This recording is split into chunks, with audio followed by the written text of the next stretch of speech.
they handle their things.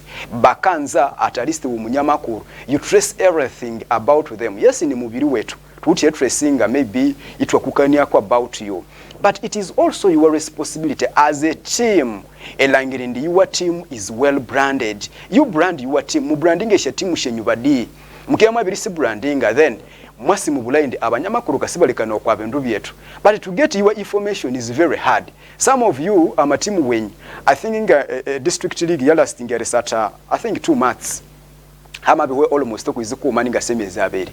But wameenda ukakebero kwa social media ya matimu ano. There is nothing big is there. Sali chindu cha mani chikakungana chete. There is maybe a huge thing. Omwanja achatu wite sha final eshe district league. 4th division. High man 3rd playoff. Echiru chomwanja cha bolocha. The information yanga which esaheno. And DFA is like putting more emphasis than the clubs. Then inaibulia. You people are playing football, ninga situkasa tumpira ulisondi otulu tusa. Because if it is the development of the game really, and amatimu wetu amabina ni serious and want to develop the game, why is it that you people at least akakibuira akumwangatandikina kwa let us brand our teams? You get right now when a team a Kasese Milan obake Milan, you can sabi kasate happy kickers. Esa nunga no WhatsApp group ye Kasese Milan, I'm there and I have been following. There is nothing that can show in the team ye Kasese Milan inimu itakanizira this encounter. Satani happy kickers. Yes, nanganabi single attached to kutsibu kwa timu ya happy kickers. But Milan njani timu ya I'm a support of K Milan. Even right now I'm trying to find out what is going on about Kasese Milan. Zero. Then you expect Joker to call you and ask you people, how are you doing? Because sibuli mununda akindi sabya kabaterera. Sibuli munyama kurunda akindi bya kabaterera. But you need your information yende okwabuli radio eyo say nyo Kasese no muyangasi ilo makasese ino eyo mu western region, even particularly the whole country. So you expecting the abanyamakuru abali mu Uganda yose should keep calling you, hello Kasese Milan, what is going on? Hello happy kickers, what is going on? How chikate kingachi it opening account ye Twitter mukayahandika kumuti Milan is ready tomorrow a reversing happy kickers. Now to which injuries maybe we are preparing our game. Those obundu buke obo and abasati betu bande mukole training muri wolo mutukana training abasati batano munabwiri we expect omusati mulebi watabya ona mulebe na kebyaho. Now when we reach here tukasa analyzing ompira, it is what we analyze ebi mukabe mwabekola muche emu abiri producing as a club.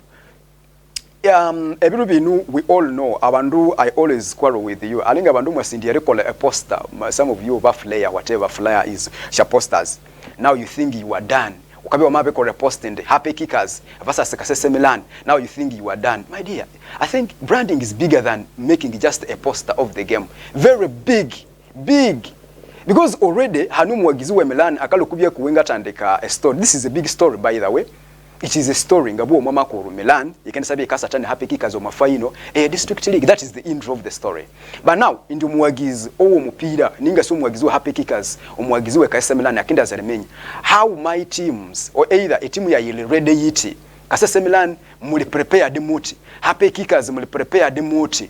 They think it doesn't need indi tukendibya tukabibuchia for so long which emyaka musanju when I'm trying to teach this. But I think you people tukabyanga abandu batikola bati abatahamba what is going on about the game. Football wamasauka langiro mpira ngo kwa kaenda ukakwa maunde kende kyabaka kwa mpira singanzira bakacha mukerera just football just because you are excited of the game. But I want people who follow the game. And a team branding yika sounding bigger than even what the team has. Ininga what the team is going to produce or what satiro. E wasanga nende the way how packaging the engiriba ka packaging information yabo. Engiriba kateka information yabo yo kwa social media. You as a fan ewabya attracted eri following a team eyo. Hayi getting me omusamaliri owerenzo telefine ndi omuntu waka packaging ekintu chiwe. Ewanza umuleba ye, you get who is producer Joka producer webi amasata. The way how maybe ngokuwa mandangira for example kwa poster you want to wanzire idinyi following gayo yaka analyze ngate sports yewe. So tulo matuluba di nereka ndebindu birikane ko matimu wenye mukaloye mukabwa amota atulekere obuholo if you don't want jokers njebe bindu nabe babwerende ebindu biringange bya atalista ebikugamba nabitse bilwako njenga manzirikane kwa timu ya ungaka nayo kuyu but in a way that tubo sitwama kola tuti fama tungamo. Anyway, tomorrow tuuto mpira owe final Kasese Milan ikensabe kasata happy kickers kwatsa tulikwe cha Bolocha. That is the final for you. Producer nganza utatu sonderia poster you. In fact mugana na biteka ya then we see ile kwa final matches Mbondre Tigers ikensabe kasata na Railway, then Kasese Milan yasata happy kickers. That is the final AFF division. That means ndio mwanja tukisabe tukadetermininga who is the winner owe chikopu cha 4th division ninga se district league chiro kyo mwanja cha thank you bwana ande wasija kutsevu. So chikama isaya chiti emipira yewa malangireyo kubanza Mbondwe Villa ne Railway ninga Sports Club Railland. That is the third playoff atuka sondio wakisana kambi chikarucha kasatu mpira kasata ande kasamunani. Then okwashasha ha 10 eshiri wolo itwatunga a final area katikati Kasese Milan Haimane Happy Kickers. I want to start from there. DFA haimane naba members ninga sisi ya club she district league babe libaka actually DFM yanze ri providinga a third round eyeri district league yamabere abiranza eri providinga bama babiranza eteka third round eyeri sata district league esha club shamwe bwa shamagana totally they refused mubaga nambwe they are not ready eri satachi a third round. Now nganzirikanye kwa mpira wenyenyene indi etimu yo mupira for example indi mu district league twabya tuute mu shatimu munani regardless whether they are team A, whether they are 10 teams, whether they are 11 teams, regardless kale eti kama insachiti obuli team bamabya mbaka na satasha round ibiri tutabwa tutisha timu munani obuli team yamasate mpiri 14. Are you getting me? Esha timu 14 obuli mipiri 14 rather yukabi wa masata as a team is not enough. Yukabi serious enough as a professional team erisati mpiri 14 in a season. So DFA mwikananza eribwende yikate kawe third round so that ende wamabara emipira 14 ukateranizia ku emipira 15 15 in fact ewaonga nasati emipira eyikiro mu 20 plus pira ngama 20 pira ngama 25. Therefore, you can as well eribiwa mawunza at least a season. And for example, esha Premier League satuka kwa Messi matches inde switch esha timu 20. That means inde bakasata empira 38 in a season. Emipira 38 in a season. Iwe hirapo emipira yo musitaka na bisatu mwa Champions League. Iwe hirapo emipira yo musitaka na bisatu mwa FA Cup. Iwe hirapo emipira yo musitaka na bisatu mwa Carabao Cup. Iwe sanga ninde iwe hirapo emipira yo musati either kabina beberekiro okwa international oba kwa mahanga iwe hirapo emipira yo yesheyo a player omusati wo mupira akabina abere sata emipira eyikiro mwa 77 games a professional player. Now it went to kasonda your tool just we are playing football for fun. Imagine you want to be like professional players. Some of you unewatenganza ebi anga saka, some of you abasati mukamu binga you mbrako langiro kwa tsatiru you brand yourself as Saka, you brand yourself as Kylian Mbappe, some of you call yourself as Obahu, Cristiano Ronaldo, oba Neymar da Santos Jr. But for you ukaye tamu ndi wole Neymar in a season ukasate mipira 5. Cristiano Ronaldo oye ukaka na yakwa otime kama 10 in a season akasate mipira eyikiro mwa 5. So you are playing a mipira 10 in a season. Then you want to brand yourself that you will Kylian Mbappe. Badia, So, DFA yabere kanzeri providing a third round so that a team atunge competition. Because of malangiri in the district league ekasese yahwa mukera. Just because ndi kawerera mu mwanja chabati emipira minene yabere satibwa. That means ndi omwanja chaja tukasate a final eyikaunzerera chi a district league twangabya tukatunga abo abakasata maybe abakinde ndo kwa zone 11 ninga series satisha playoffs eskingire ya matimu wachi wa regional league. So amatimu mwagana, however amatimu erigana I don't want to blame them singaziringa babuleminga because I'm human. I'm a human being much as I'm trying to analyze football, but I want analysis nganze nakubwira kintu ekihikire than eranziri kukwira obuliye just because nganza wunyi following nganza unyanzi jebya singa kibiri kubiri bwinde nganza unyanzi umwa mupira nganzi nabwe kintu inde omundu washu mupira kibya akalibye Rwenzori TV about there is a reason to why this guy was given a job erehereri ya sports yo kwa Rwenzori TV. So ebintu bine byambagani indi njeri erika hanu nga analyzing ebyo wanziri eriyowa than analyzing generally kwa mundu wo mupira owangana kwa miri Rwenzori TV because muni abandu owakakwa me TV eno iyo ne mundu wo mupira they are football administrators. That is the difference with in umumwa mupira muri abandu abashu mupira nabo abakakwa mawo just because of excitement. So at one time ndio mundu angananye kwa mahano kisatu kibya masato kwa Rwenzori TV la ngale bayi at the end of the day nasangana ebyenga analyzing ebya bawagizi bakanza ninga sevye sha club senzire eriyowa not a kind of that analyzer ninga say sports analyst. So but however maybe nanganagwo kukiriwinde mu mwana a third round one just because in the eshe timu shabisese wote sha sende that is maybe nabone bosubwa nabyaho ende twanga nabusamalira in one way or the other.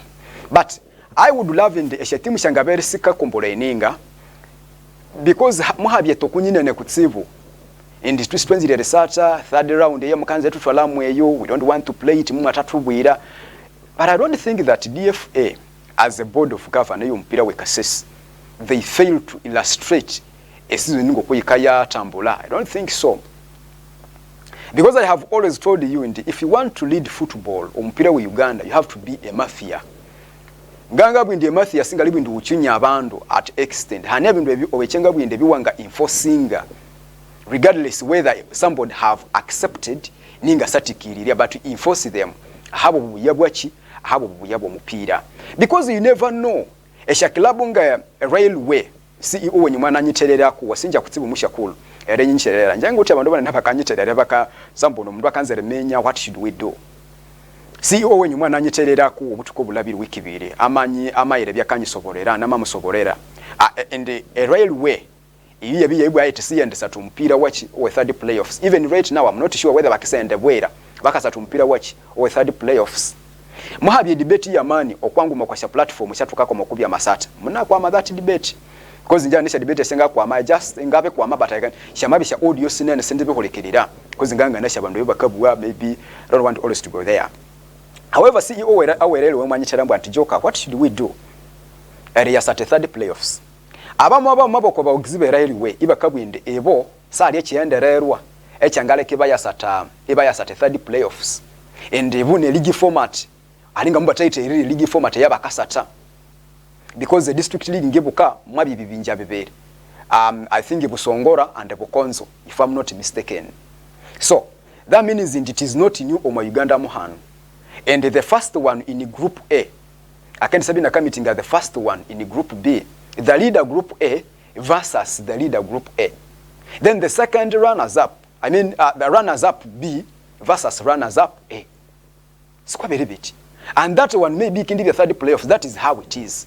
And I think Mabana rules and regulations, the CEOs of the club, sometimes singalanzangasubu mwamibiri eyenyu ya mukakola ngahikahanu because njinga zinga ikanu ngasa analyzing mpira. But reaching in that extent as if twende omalaisoni ngaba yesai what support DFA as a DFA ngikirira ya chikumyo kwa chikumende muba hucha rules and regulations governing this season. Bama bakangania a league ngoko ikende satibwa.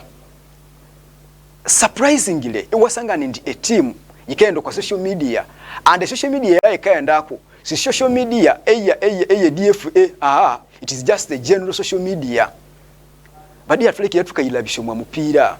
No mwanga be utekere murungunya ku you first ask somebody iwe buli outbati Mr. Chindu chikenda chiti then eriendo kwa social media iwa yahandika ABCD muni abandu abasho mupira no mwanga bisanga bu akakolangina but this one wamakole sobe that is not the way how it is. So team ya railway muyaye murugunya kutsibu ndi you see and ya third playoffs.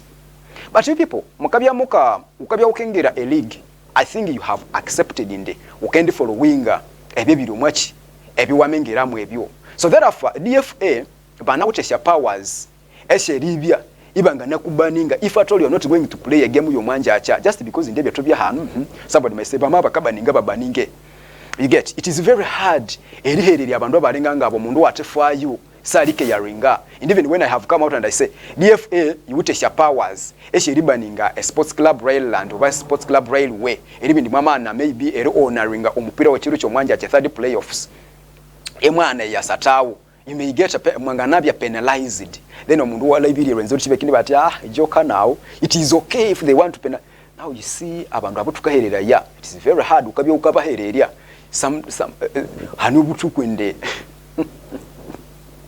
even the nuance rebeleka because at the end of the day you just like ukabyangu wakayika na yako but let me langa lenge kana yende bintu bitukaka na ya hanu people muni mubyo wakanda mukabe hamba because at the end of the day ngende ikahano nje nabikania because I'm working omweze kibyaka they are going to pay me but langa lenge kana a program eno bakata kayoho yibika kuyamba railway elime mukaba mutisimwe sasa tumpira owekiro kyomwanja acha Indo imwe bwamutinyi it is just because in the third playoffs DFA kali ahese yidefining wakasato no wakani it's upon to them my dear bese byangakoloma mpira because from day one babere bakaformulatinga a season eno format babere mubateka mu bwende owakisabe wakabiri mu group A akisa meeting wakisa wakabiri mu group B eye third playoffs yetu owakisa wakubanza mu group busongora akende sa meeting owakubanza mu group obukonzo eye final yetu DFM yakola iti muya boha that one you ukatandekeresa tumpira okubanza it means that you accepted in the wama following ebira ebyaki ebye DFA sikwa bine bitya all right Renzori TV you get way to the Renzoris ekisatulu kye bya masata na producer Joka a producer webyebizanyo amwasinja kutsewo eritukwama kwa telefone na Renzori abantu abali mu masaluni abali ku social media platforms sitisha mutina muyima ngabindi mwasinja kutsiwera kwa producer Joka nelangire ndi kabisa tukabye tukatwala ebya masata byembere nerenda tukiya okwa bintu bitibya mutina muyima ebyo ebikabya maybe isitubye sinde kingo kwa bika kwa makwamana so mungakana kwa branding enti amatimu wetu amanene right now twangabere tukakangana ye ebiri omwakam maybe ebiri ABCD preparations ebyo mukabi mwa branding mwa packaging mwa bitako kwa social media shen but right now zero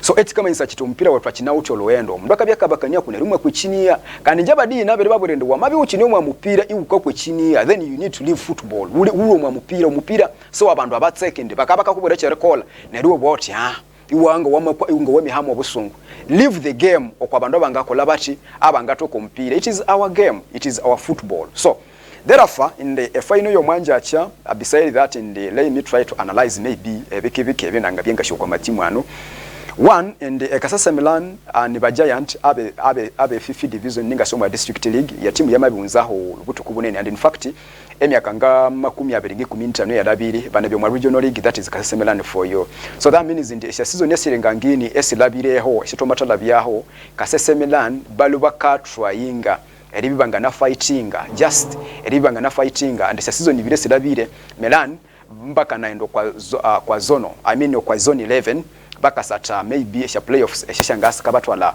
oma third division ninga soma regional league but etimu ya Milan eno wamasauka langerende obutuko bunene esizo satwe silabire ekyenda rwa chabo kyanga nabisi kirikilia season satwe silabire maybe accept this very season indi etimu eno yini willing eribyenga nasata a regional league because at the end of the day eyimu enyikulukulu eyaman kaleke wasata a district league yes wanganaende wasata yo bwauti ebe rwa byayi as maybe twinga ba club owners abe team and omwasisa season isatu tukendi bitu nyuma district league because sibuli endo mwa league ndi you want to win the moment wamendo mwa league ndi ukanze risinga ukasanga no wabekola sisobe bana beto omupira for example ende hanisha timu eshasa sports club yira mungana langire mabitandekano mu omutsundu munene I'm seeing clubs here but what is your aim you people aim shenyunisha haye as the club administrators abesha club esho, you need to set your goals.